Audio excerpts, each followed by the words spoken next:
A New Testament reading from the letter to the Ephesians, chapter 6, reading verses 1 through 4. Children, obey your parents in the Lord, for this is right. Honor your father and mother.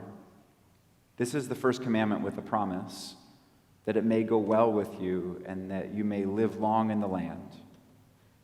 And fathers, do not provoke your children to anger, but bring them up in the discipline and instruction of the Lord.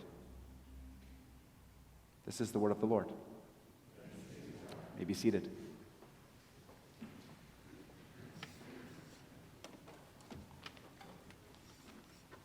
Dear friends, grace and peace to you this morning from God our Father and the Lord Jesus Christ. Amen. So when I was 9 years old, my dad took me to a USC Notre Dame football game. This would have been 1992. I was 9 years old, and the thing is, I don't know if you remember this, or if you even know this, but from 1983 all the way to 1996, USC literally never beat Notre Dame. And so I was born in 1983. What that meant is growing up, I had never seen USC win that game. And so in 1992, we go to the game. It's at the Coliseum in downtown LA, and at a particular point in the third quarter, it's looking like USC is going to win, right? Notre Dame was number 5 in the nation. There was kind of an upset brewing, and yet all of a sudden, start of the fourth quarter, I don't know what happened, but the tide of the game just totally shifted. And again, I don't know exactly what it was, whether it was the luck of the Irish or just bad officiating. Which, by the way, I think those things are totally related. Like, how does Notre Dame, if you watch college football, how does Notre Dame always get those calls? And then you look up the referee. He is a staunch Catholic with the last name O'Malley. I'm like, oh, I wonder why. But no, whatever happened, fourth quarter, Notre Dame took over the game. USC did not win. And so my dad and I, we get in the car to go home, and we are just stuck in the parking lot, inching our way out. And what happens is while I'm sitting in the passenger seat, like USC hat on, head down, feeling very dejected, the window in the car next to us rolls down. And it's a kid who's probably 14, 15 years old in the back seat of his dad's car. He's decked out in Notre Dame gear, and he's pointing his finger at me, going, Notre Dame, Notre Dame. He is way bigger than I am, just kind of an intimidating kid, and all of a sudden, I have tears streaming down my face, right? And my dad, what he does is he leans over to me, and I was always kind of a fearful kid, by the way, just very timid by nature, and my dad can definitely see that. He knows that. And so he leans over and he goes, son, and I look up at him and he goes, you go ahead and give him the finger. And by finger, I don't think he meant like, show him who's number one. We weren't even ranked that year, so that wouldn't have made sense. No, flip him off is what he was saying. Give him the bird, whatever you want to call it. All I know is for the very first time in my entire life, I put 4 fingers down and left one very middle one up in all of its fight on for old USC glory. And I will admit, it made me feel a heck of a lot better. We were not a Christian family, by the way, growing up. We didn't go to church at all. But no, the biggest thing is I went from being totally down and afraid, right, to being like, I think I could take this kid. Probably not, by the way. But my dad could definitely take this kid. That's what matters. So here's the thing. Growing up, my dad was my whole world to me. What I mean by that is I just very much admired my dad. And maybe a better way to put it is like a lot of little boys, I wanted to be my dad. So what that meant is growing up, whatever it was that my dad loved is exactly what I would love. USC football was, in fact, our family's first religion, and it's still kind of a secondary one to this day. But also just the values that my dad held were the same values that I, for the most part, unconsciously adopted. And in fact, everything from the way that my dad talked about other people, to the way that he carried himself through life, to the way that he handled his job and viewed and navigated the whole world around him, just everything that he was, is exactly what I wanted to be. Some of it, not always a good thing. Most of it, though, a really good thing. And in either case, one thing about fathers is whether they are aware of it or not, they are incredibly influential, especially over a young, impressionable boy with great affection and admiration for his dad. And that's the thing about dads. They shape you in ways that you probably don't even see growing up.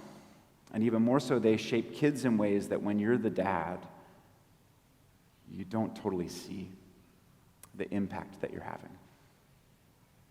And so today is Father's Day, right? Today's Father's Day. If we go to our passage today, one thing about it is it puts a big emphasis on fathers. And in fact, not just fathers especially, but actually parents in general, so fathers and mothers as well. Our passage points out that the first commandment that God ever attached a promise to is the fourth commandment, to honor your father and mother. And the thing is, what the Apostle Paul, as the author of Ephesians, takes that to mean is that the role of a parent is critical to our well-being. That's why the promise is, if you honor them, it's going to go well for you, is the promise. Meaning, in other words, the way that God has designed the world is that fathers in particular play a critical role, not only in the health of an individual family, but also in the well-being of an entire society. Put another way, show me a culture where the role of a father is downplayed, or where fathers themselves are disrespected, and what you are guaranteed going to see is a culture in decline. And don't get me wrong, none of that is to say that mothers don't matter, but it is to say that the biblical view, which I'm not confident is our culture's view, is that the role of a father especially is crucial. So much so that God has given a promise to any people who would create a culture of honorable fathers being honored by their kids. Have that, and what our passage is saying is, it's going to go well for you and for your home. Don't have that, and it's not going to go well for you or your home. So what I want to do for the rest of this is I want to look at just two things in relation to fathers, and what they are is first just the influence that a father has in the formation of their kids. And this is whether he wants to have that influence or not. He's still going to have it. Whether it's a good influence or a bad one, it's still going to be there. Whether dad is totally involved or completely absent, all of it is influential. So I want to look at that first, just the massive influence that a dad has. And then second, I want to look at different ways of being a dad. What I mean by that is there are different types of dads that can be identified in terms of how they handle this role called fatherhood. And so from what I would argue is the worst way to handle it, all the way to the best way, I want to look at 5 different types of dads this morning. And we'll do that second. But let's start with the first thing, the influence of fathers. So this past week, I was reading a bunch of articles about the influence that a father has. And I wanted to share with you some of the statistics, if only because I think it does begin to paint a picture of sorts of the importance of fatherhood. So just to start with the bad, and then we'll get to the good. What I mean by bad is whenever a dad is either absent or uninvolved. What the data shows is that children growing up with that kind of father are 4 times more likely to grow up in poverty. Put another way, poor kids are often fatherless kids. And they're not fatherless because they're poor, they are poor because they are fatherless. Kids with absent fathers are also 70% more likely to grow up to have a substance abuse problem. And maybe the most astounding statistic is a full 85% of children with significant behavior problems at school do not have a dad who is involved at home. Nearly 70% of teenage suicides, there's no dad around. Over 72% of high school dropouts, no dad around. A full 80% of people currently in prison, literally 4 out of every 5 people sitting behind bars right now, the one thing they all have in common is they grew up without a dad. Altogether, absent dads, which right now in our country, a full 25% of American households have no father at home, and the absence of a dad is one of the biggest predictors of childhood adversity. Like I said, this is just absent fathers, and a lot of that particular data comes out of sociological research. But then there's a whole other kind of father who is not absent from his child's life, but instead is a harsh father with his child's heart. And there's a whole host of psychological research that's gone into that, and it's uncovered the concept of what it typically calls a father wound. What they mean by that, if you haven't heard that terminology, is when a kid grows up with a dad who is not necessarily physically absent, but emotionally absent. Or a dad who is just overly critical of his kids and almost never encourages them. Or a dad who is just kind of a kid himself and never really parents in any kind of mature, consistent way. That what any of those types of dads can do is it can leave massive father wounds on a kid's heart. And when that child grows up, the research shows that they will be prone to all sorts of self-defeating behaviors. Everything from struggling with substance abuse and other attempts at therapeutic numbing, to wrestling with chronic anxiety and depression at much higher rates than the general population, to becoming a highly driven perfectionist who never feels like they're enough. In whatever way it works out, all of that is to say, dads in particular, you want to guard and protect your children's hearts. most especially from your own fallen impulses. And we're going to get to types of dads in just a minute, but for dads, it is imperative above all else that our kids are confident that we love them, is what the data shows. And one thing about that I think is worth emphasizing, moms and dads who love their kids tend to love them in very different ways. And that's incredibly important, by the way, for the well-being of a child, that yin and yang sort of dynamic.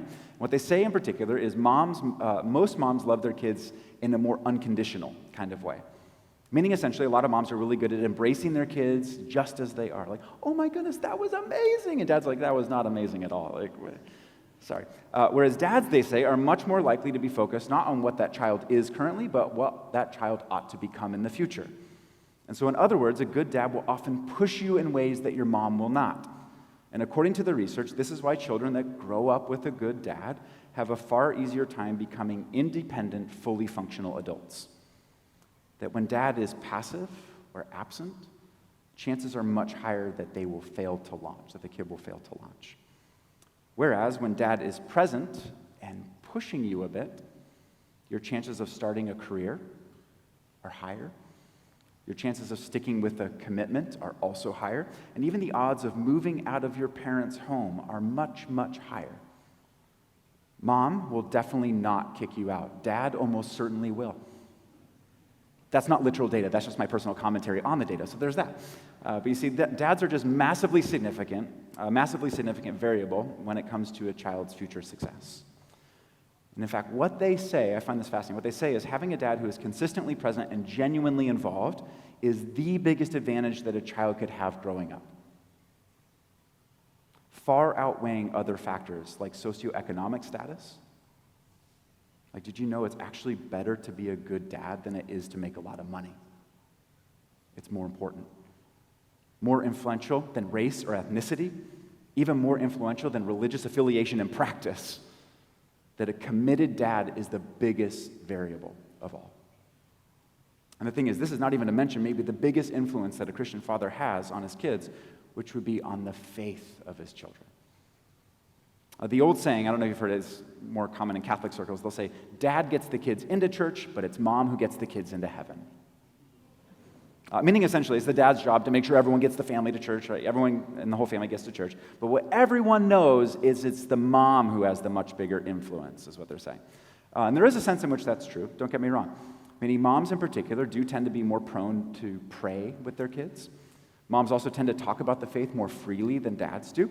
And so for that reason, most people just assume that it's the mom who has the much bigger impact on the overall faith of the family.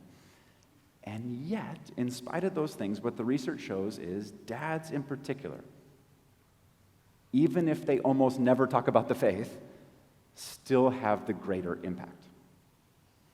And this is no knock on moms. Don't get me wrong, so don't mishear me. But what studies show is when it comes to religious affiliation, the vast majority of kids end up following the lead of their dad. If dad does not believe, it's likely that the kids will not believe. If dad does believe, it is likely that the kids will believe. And so in the last 30 years, one of the experiments that the American church has really invested in is what's typically called the youth-specific service on Sunday mornings. And what that is on Sunday morning, you separate kids from their parents, right? You put them in their own service. And the thing is, most people love that sort of thing, if only because it's probably easier to get your kids there, would be my guess. It's definitely easier for adults to listen. That's why you come to 8 a.m., not 10:30. It's just a joke. Not to mention, you get a break from your kids, and they get a break from you. It's a win-win for everyone involved.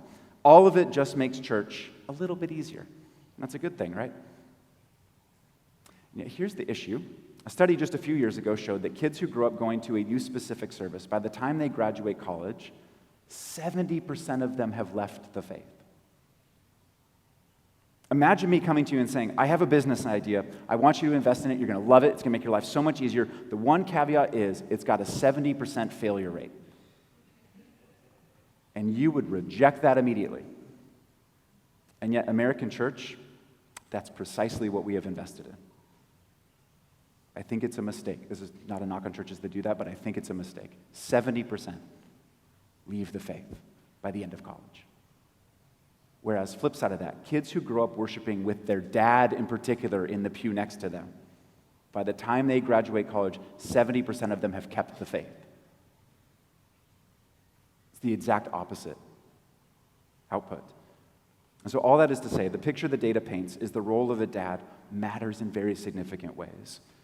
To put it in the words of the great broadcast journalist and philosopher Ron Burgundy, Anchorman, yeah, we're kind of a big deal. You're not finding that funny? Okay. It's Dad's Day. Just let us feel moderately important for one day, and then we'll go back to lurking in the shadows, right? But no, it's not that we ourselves are a big deal. That's not what I'm saying. But it is to say that a father's role is a really big deal.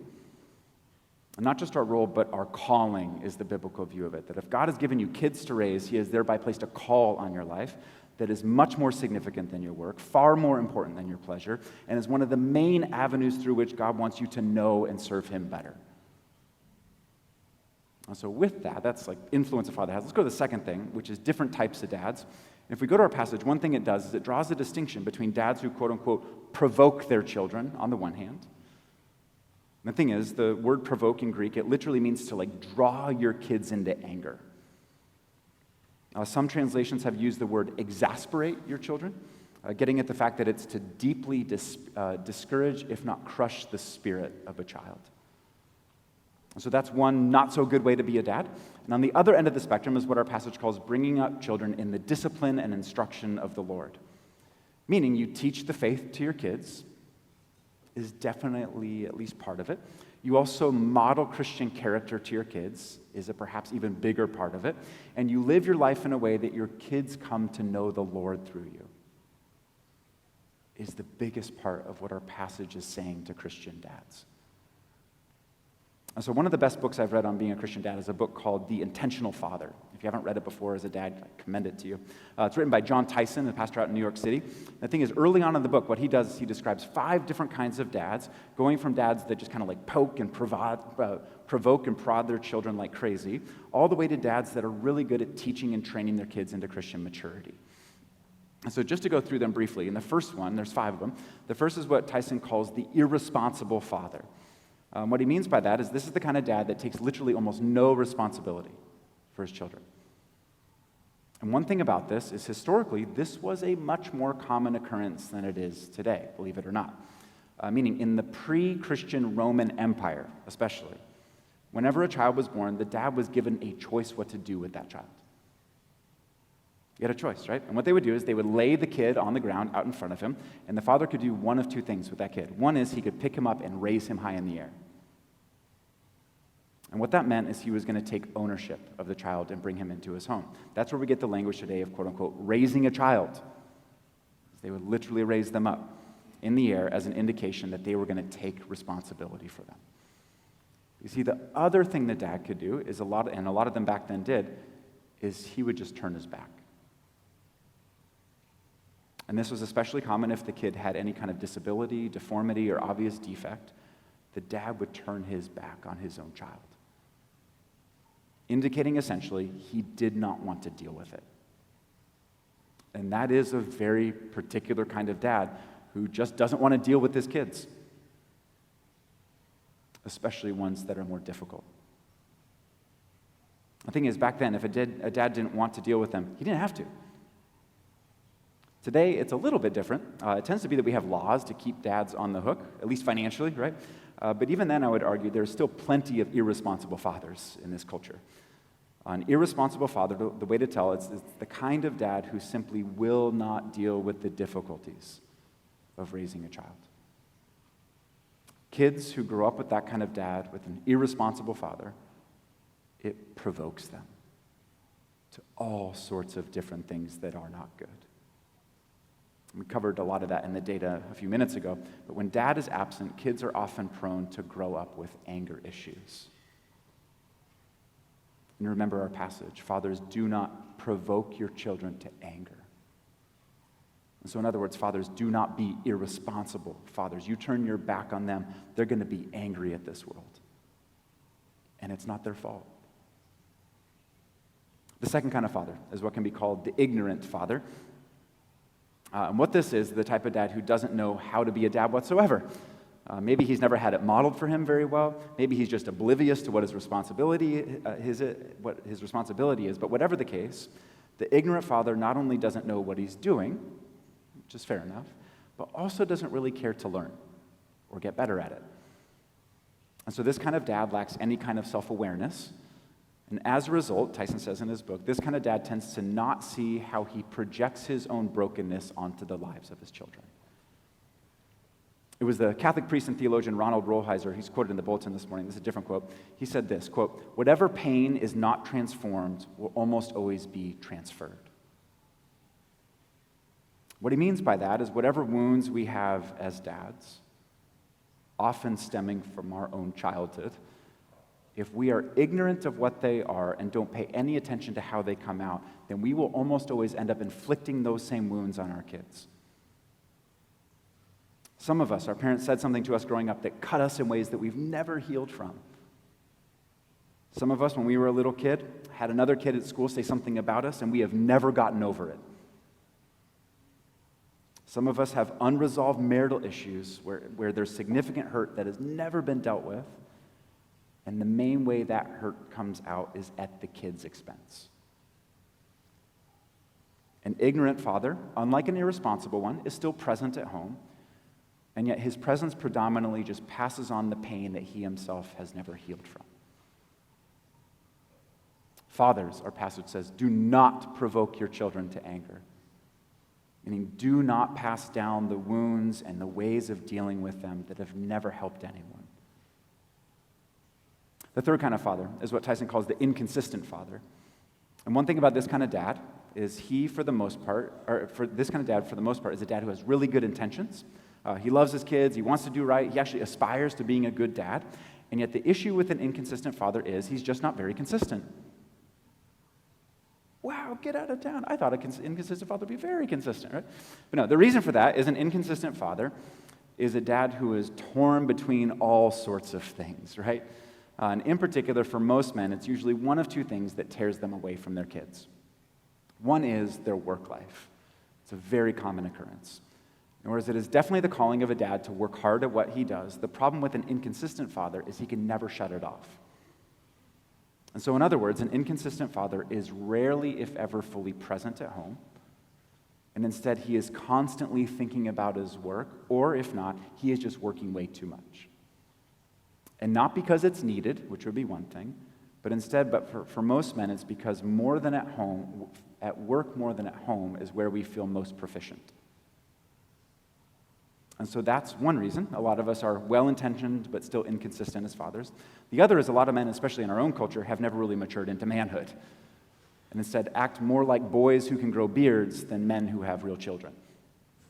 Ronald Rolheiser, again, whom I quoted a minute ago, says in his book, Sacred Fire. If you haven't read it, it's fantastic. It's a book about middle-age spirituality, which is great. But he says that maturing into middle age, and especially as a Christian, becoming a more mature Christian, requires that we break what he calls the pleasure principle. What he means by that phrase is when you're not yet an adult, you're just kind of a boy, the dominant drive you have is just to do whatever is most pleasing to you. That's the pleasure principle. That you eat whatever pleases you. Have you seen teenage boys eat? It's kind of obscene. They eat whatever pleases them, right? You say whatever pleases you. You almost always think about nothing beyond your own pleasure. And yet, in the ancient world, the whole idea was when you became a man, you put away such childish things. And so 1 Corinthians 13 has this very thing kind of woven into it about becoming mature in love. It says this, when I was a child, I spoke like a child, I thought like a child, I reasoned like a child. But when I became a man, I gave up childish things. Except for my iPhone, we would have to say today. Definitely not giving that one up. Is a huge reason, I would argue, so many well-intentioned Christian men are very inconsistent as fathers.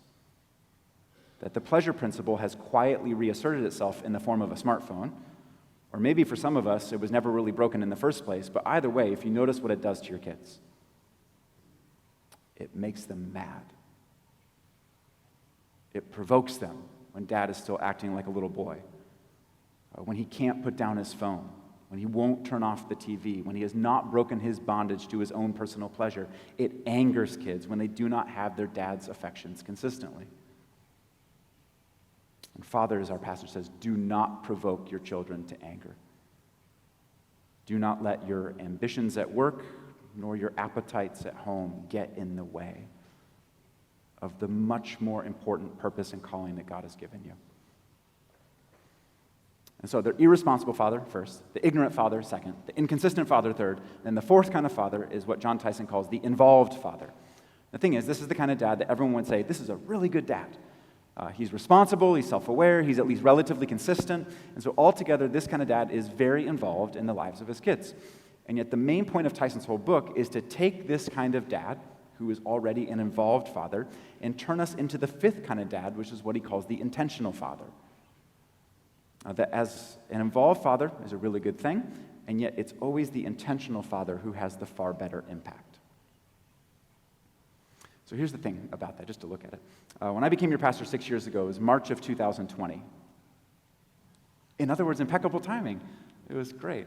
That's the time to start.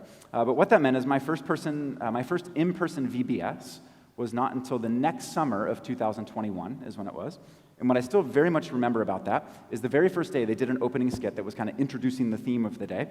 And I don't know if you knew this, but most churches, the reputation of children's ministry in particular is it's always dominated by who? Men or women? Women. Men don't even touch children's ministry.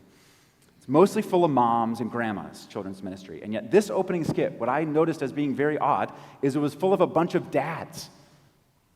It was Craig Mitchell, if you know the Mitchells. It was Todd Scopio. It was Nick Sinclair was part of it. I think he actually put the set together yesterday. Jason Segan, who now lives in Nebraska, was also there. It was all of these young dads, all of whom were more than willing to look absolutely ridiculous for their kids, which is putting it charitably, by the way. And I say that because there is a long history here of a lot of fathers who fit the bill of what Tyson calls involved fathers. And see, this past fall, a lot of those same men that were part of that opening skit 5 years ago read a book together called The Intentional Father. They read this same book together that I'm talking about. You see, one of the arguments of the book is there are two main steps that an involved dad can take to become more intentional about his fatherhood. One is intentional fathers have a plan, is what he says. That most involved fathers are just riding by the seat of their pants, right? But intentional fathers have a plan for raising their kids. So when you take your family on a cross-country road trip, you don't just get in the car and drive whatever direction you feel like, right? And what you do is you start first with the destination in mind. Where exactly are we going? It's the first question you ask. And then what you do is you begin to map that out.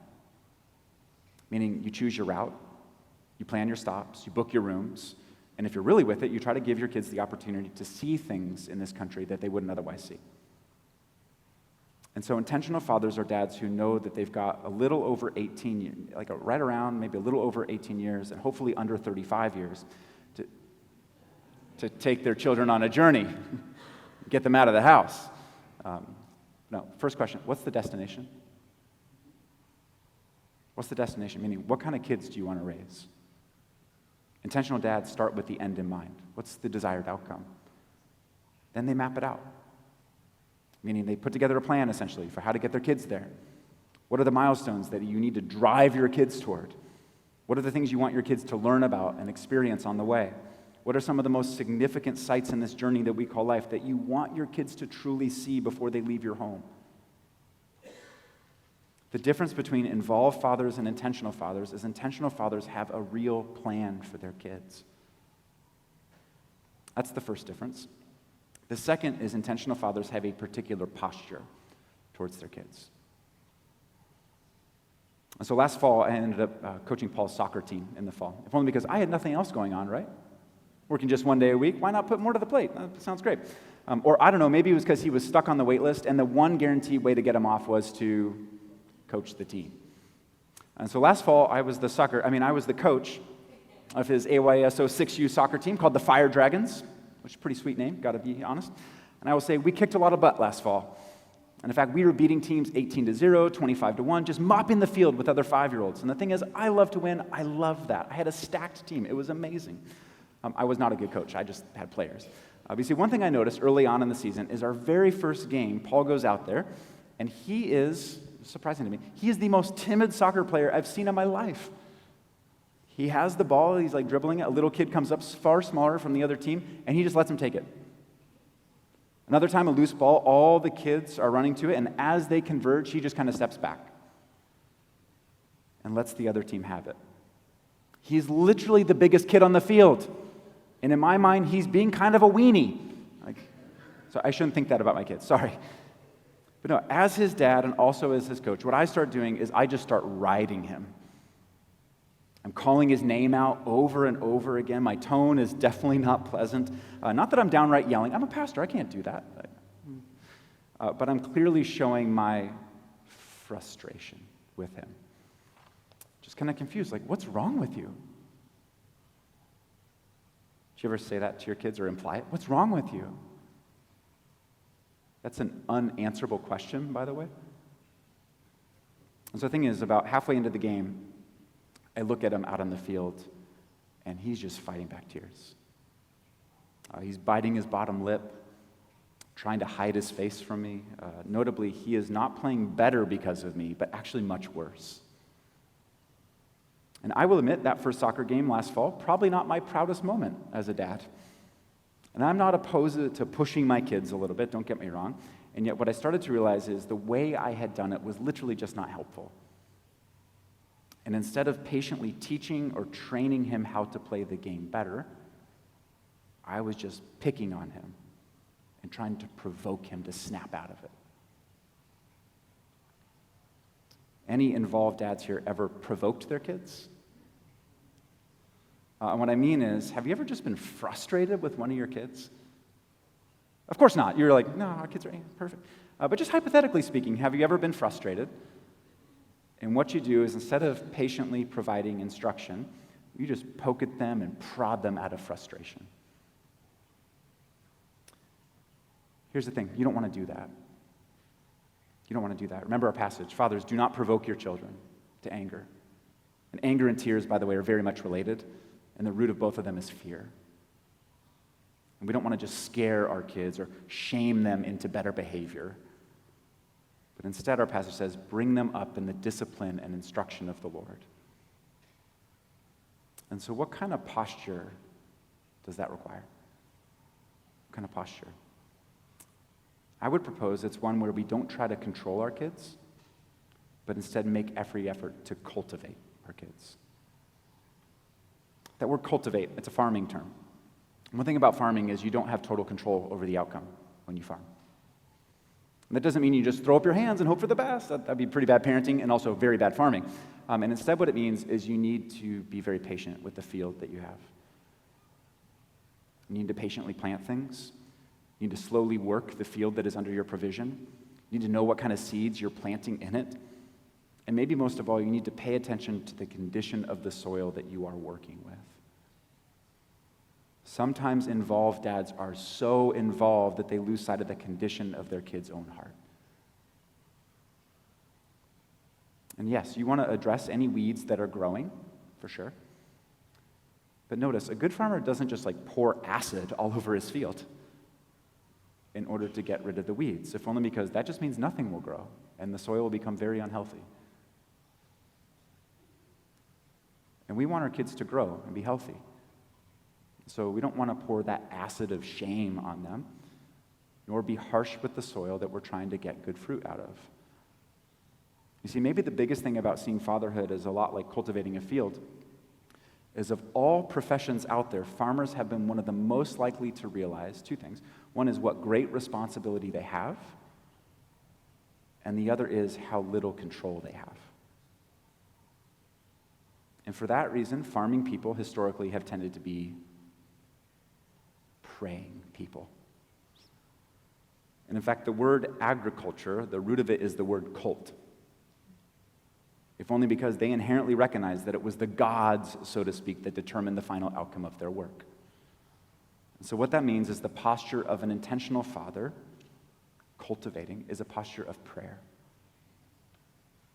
That this is no factory job where specific inputs will always produce specific outputs, but instead it's farming work, where the main work is not actually yours, but God's. And that work isn't just God's work in your kids, but maybe even more so, it's God's work in you as a father. See, we've talked a lot about how fatherhood has an impact on kids, but the truth is it also has an equally huge impact on the fathers themselves. And that's what God has always wanted, to get us to know and to look like him, our Father, more and more through this calling that derives its name from him, called fatherhood. And God, the Father, is not a controller of his people, but a cultivator. So just to wrap this up, early on in high school, I went through a particular period of time where every once in a while, I would punch a hole through my bedroom wall. It was very weird. I was kind of an angsty, if not angry, teenage boy. And the times that I did that, one was right before homecoming, my sophomore year of high school. I was trying to tie a tie. If you don't know how to tie a tie and you're trying to tie one, it's very frustrating. And I could not figure it out, and so I got mad and I punched a hole in the wall. That was the first of the incidences. Another time I went to an interview for a job. I was 16 at this point, and I wore a backwards hat to the interview. Turns out that's not a good way to get a job, by the way. I definitely did not get it, and when I got home, I was very frustrated, so again, I punched the wall. One other time, I was 17, driving home from a friend's house late one night, and I got a flat tire. I was deep down Sand Canyon Road, over in Canyon Country. This is before anyone had cell phones. The thing is, I had no idea how to change a flat tire. And so I walked a couple of miles back to my friend's house, used his phone to call my mom to come pick me up, got into my room at home, and I punched another hole in the wall. And this is probably not the happiest or most optimistic way to end a sermon, I know. But what I eventually noticed in all these things is every one of those moments, what they all had in common is they were a moment where I felt like I needed a dad. Tying a tie, getting a job, changing a flat tire. I feel like my dad should have taught me that. And yet, a lot of you know this, he had died when I was 14 years old. And so there was just a lot that I never got from him. And I didn't see it at the time, but in some sort of like deep subconscious way, it made me angry. At who? I don't really know, to be honest. I was just mad.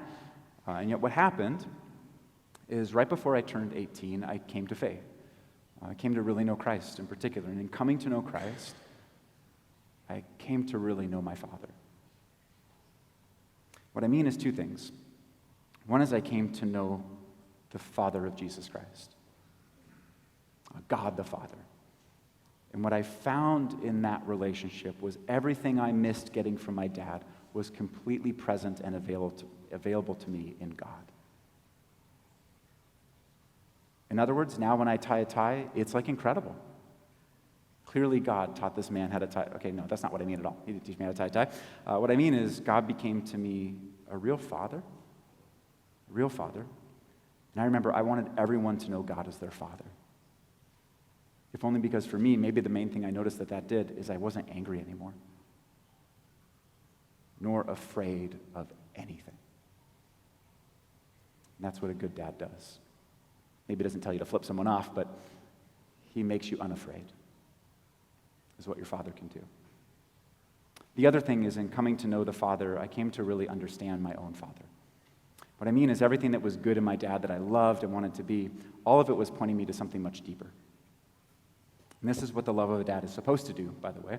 It's supposed to point us to something about the world that we live in. And in particular, that the heart of the world that you and I live in is not cold and impersonal. It's not the nature of this world. But rather fatherly and full of love. And so a dad at his very best is a hint and a whisper of the Father's great affection and care for you. And so I say that because the scriptures say a lot about being honorable as fathers, and they say even more about honoring our own fathers. And that's not because the Bible is just really big on the male ego or all about the patriarchy is like a very uncharitable interpretation by people who don't understand the Bible, by the way. That's not what it's about. Instead, the reason it talks so much about honor is it's because it's one of the greatest honors of a man's life is getting the chance to reflect God to his own children. To show them what the heart of this world really is and to take away their fear by doing that.